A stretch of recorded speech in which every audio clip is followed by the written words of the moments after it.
3 months ago, I was planning what should have been the happiest day of my life. Today, I'm crammed into my best friend's spare bedroom, scrolling through apartment listings, and wondering how I let my life get this absurdly messy. Brett, my fiancé of 3 years, dumped me because his mother decided I wasn't good enough. According to her, I was nothing without her son and clearly a burden to his bright, promising future. I laughed, left, and somehow ended up here. Brett and I met in 2021, and within 6 months we were practically glued together. A year and a half later, we moved in together, blissfully unaware that the real villain in this story wasn't Brett, it was his mom, Susan. Brett's dad, Walt, seemed harmlessly quiet. Susan, on the other hand, was a master interrogator with a smile that could curdle milk. The night I first met her, she grilled me about my family, my upbringing, my entire existence, and subtly implied that anything short of a Hamptons childhood was morally and socially insufficient. Brett brushed it off, claiming she was just protective and old-fashioned, and I, of course, ignored the screaming red flags because love makes you stupid. When Brett proposed last year at some cute B&B upstate, I was over the moon. We opted for a modest wedding, saving for a house, and for a while, it felt perfect. Then the engagement announcement hit Susan like a bat signal. She insisted on controlling every detail. What started as helpful suggestions quickly escalated into full-blown hijacking. The venue I loved was shabby, my dream caterer wasn't elite enough, and my dress was, according to her, an affront to decency. Brett, bless his heart, advised me to just go along with it, to keep the peace. Death by 1,000 cuts, I later realized, was still a cut. The turning point came at a dinner at their house, months before the wedding. Susan had invited her friends over for what I can only describe as my public evaluation. By dessert, it was clear, I was on display for approval. Every word I spoke, every laugh, every casual mention of camping trips or grandma visits, was judged and found wanting. After dinner, she cornered me in the kitchen and stripped off the pretense. "You're nice, but you're not from the right background," she hissed. "Brett deserves someone who matches his potential." I was stunned, speechless, until I finally mustered, "You're rude." She laughed like she'd just won the lottery. When I told Brett, expecting him to be outraged, he instead shrugged and offered a masterclass in gaslighting. "Maybe she's right," he muttered, "maybe we do come from different worlds." That was the night I realized the man I loved had put his mom's whims over our relationship. The wedding that was supposed to be a celebration became a ticking time bomb of disappointment and manipulation. A few weeks later, Susan's next dinner was the coup de grace. Brett practically begged me to attend. I, predictably, believed him. Instead of apologies, Susan spent the evening tearing me down, my clothes, my table manners, my existence. She leaned across the table, eyes like knives, and spat the line that would end it all: "You're nothing without my son. He can do so much better." I cried. She rolled her eyes. Brett returned, concerned only about my overreaction. I left that night. Took off my ring, left him in the dust, and packed what I could from our apartment while he was at work. Brett, of course, attempted a few pathetic text messages, hoping to reassess after his work project. 3 years together, and he couldn't even manage a proper breakup. Meanwhile, I threw myself into rebuilding my life. Angela, my best friend, became my rock. For weeks I couch surfed, eating protein bars she left out because I forgot to eat, staring at apartment listings like a zombie. Finally, I took a leap, signed a lease for a modest one-bedroom within budget, and moved in with minimal furniture. IKEA runs, late nights, and sparse decor later, it felt like a home, my home. Work became my escape, a lifeline from the emotional mess, even if it left me exhausted at the end of every day. Brett and Susan's circus is no longer my problem. I blocked Susan, left Brett unblocked only out of stubborn hope that he might grow a spine, and otherwise went full ghost. The wedding that was supposed to be next weekend. Cancelled. Instead, I booked a solo beach getaway, no groom, no mother-in-law drama, just me, sand, and the faintest glimmer of freedom.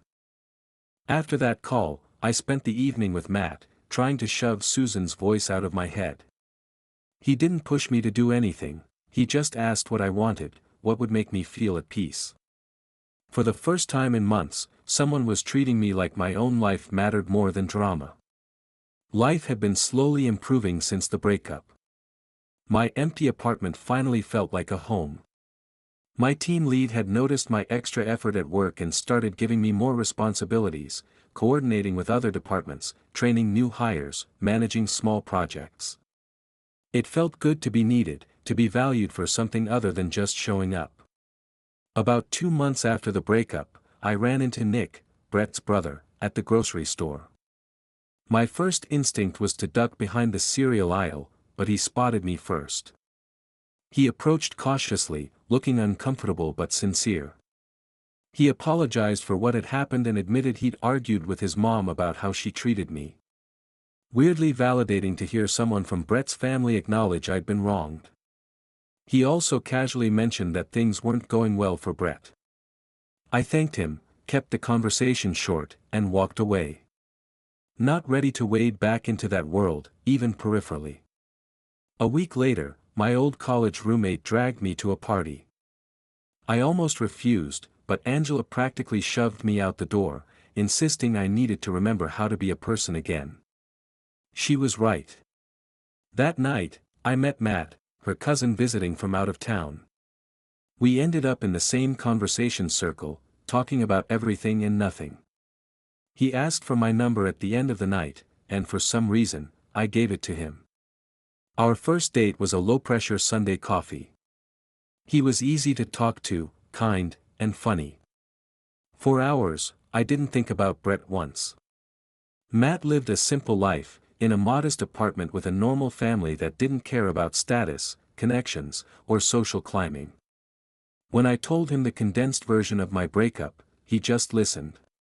No judgment, no platitudes, just understanding. Around month 3 post-breakup, an unexpected opportunity came up at work. The company was restructuring and creating a new team. My extra effort had been noticed, and my manager encouraged me to apply for a promotion. The process was brutal, 3 rounds of interviews, a presentation I stayed up until 2 a.m. perfecting, and a final meeting with upper management, but 2 weeks later, I got the job. It came with a raise that finally allowed me to stop panicking about rent and start rebuilding my emergency fund. Then came Rita, Susan's gossip-loving friend. I bumped into her at the mall while shopping for professional clothes for my new role. She casually mentioned Brett had lost his job, the big project he used as an excuse to take a break had fallen apart spectacularly. According to Rita, Brett had struggled to get back on his feet, and Melissa briefly tried rekindling things with him, only to break it off again after a few weeks. Rita winked, suggesting maybe I'd dodged a bullet. Even stranger, a week later I ran into Susan at a restaurant while I was on a date with Matt.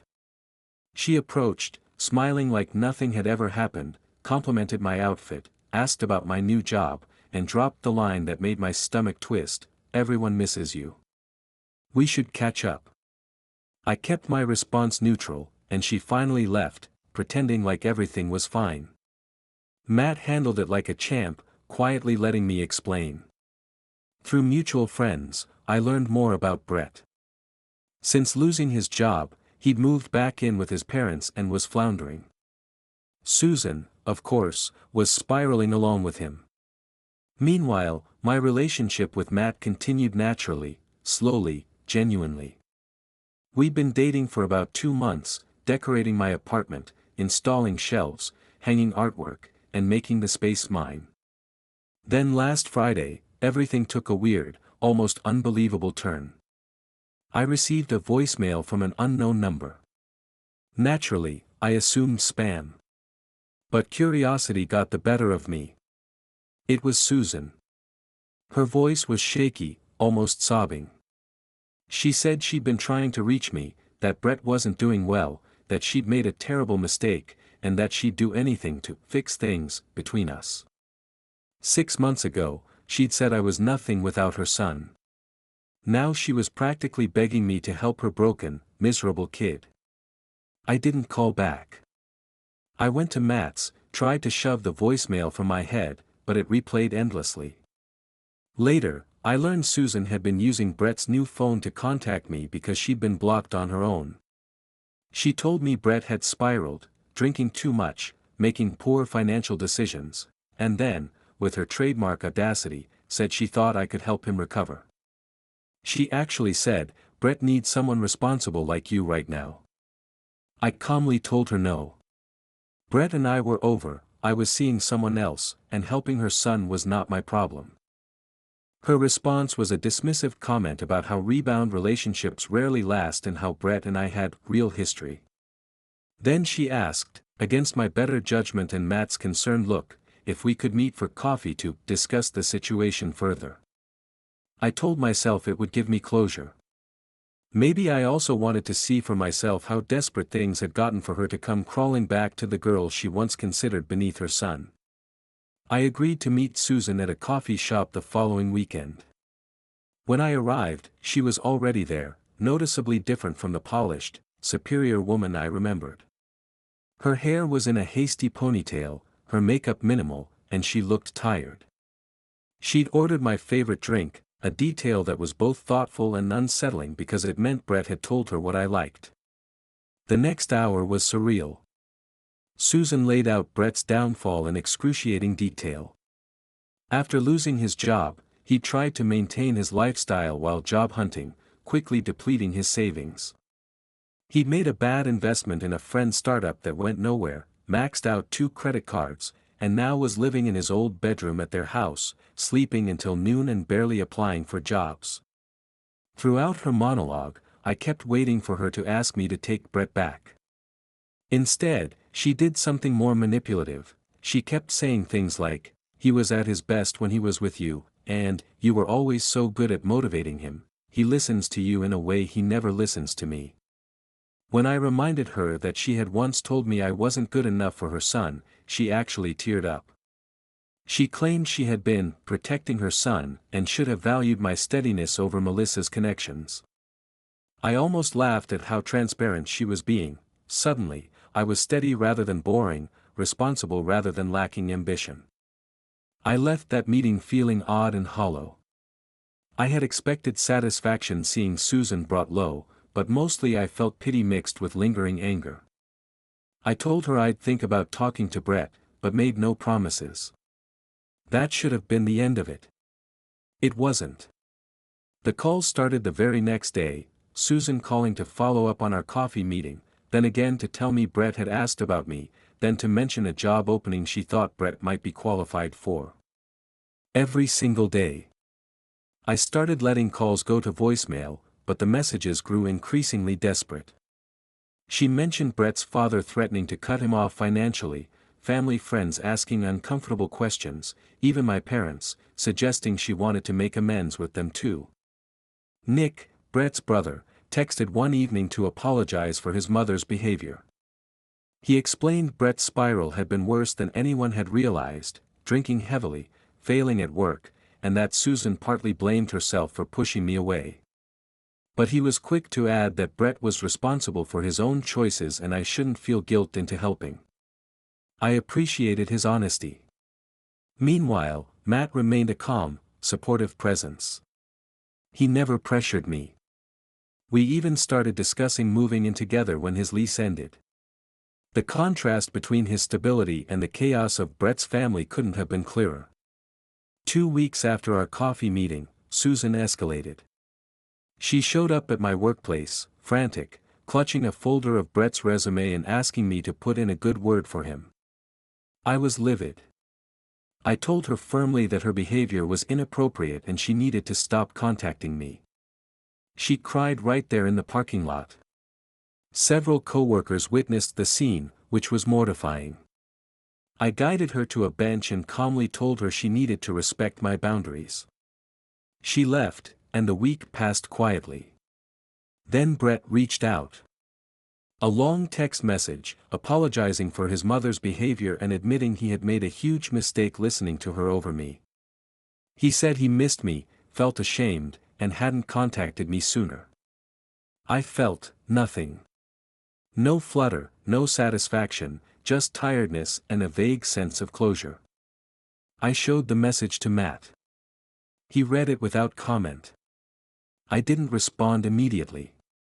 I needed time to think about what, if anything, I wanted to say. Susan didn't give me that time. She called the next morning asking if I'd received Brett's message and what I thought about it. When I told her it was inappropriate for her to be involved in our communication, she got defensive. Something in me snapped. Calmly, I told Susan I was blocking her number, that if she contacted me at work again, I would report it as harassment, and that Brett was an adult who needed to solve his own problems. I added one final thought: if she had raised her son to value people for their character instead of social standing, he wouldn't be in this situation now. That evening, I finally responded to Brett's text. I forgave him, not because I wanted to, but because holding on to anger didn't help anyone. I made it clear there was no future for us, suggested he seek professional help for his drinking and gambling, and asked him not to contact me again. I blocked both their numbers. It felt like closing a door that had been left ajar for far too long. The next day, I got an Instagram DM from Susan on a new account, angry and accusing me of being heartless, of abandoning Brett when he needed me most. I didn't respond. I blocked that account too. She tried emails, new addresses, even a handwritten letter to my apartment. Each contact was more desperate than the last. The final straw came last weekend. Matt and I were having dinner when there was a knock. Brett, looking disheveled and clearly having been drinking, stood at the door with Susan hovering behind him. I was too shocked to speak at first. Matt asked who it was. Brett's look, seeing me with someone else, was almost pitiful. What followed was awkward and uncomfortable. Brett tried to talk about our past, Susan kept interjecting with comments about how good we were together. I didn't invite them in. I stepped into the hallway and closed the door partially behind me. I told Brett firmly that this wasn't appropriate, that showing up unannounced crossed a serious boundary. Brett's response surprised me. He turned to his mother, acknowledged I was right, and apologized to me for not protecting me from her. It's been 5 days since that encounter. Nick texted once, letting me know Brett attended his first Gamblers Anonymous meeting. I thanked him but didn't ask for more updates. Matt and I are taking a weekend trip soon. I've changed my email and asked my manager to watch for unwanted visitors. Life goes on, and surprisingly, it's better than I could have imagined a year ago, when I was planning a wedding to the wrong person. I don't know if I'll ever need to post another update.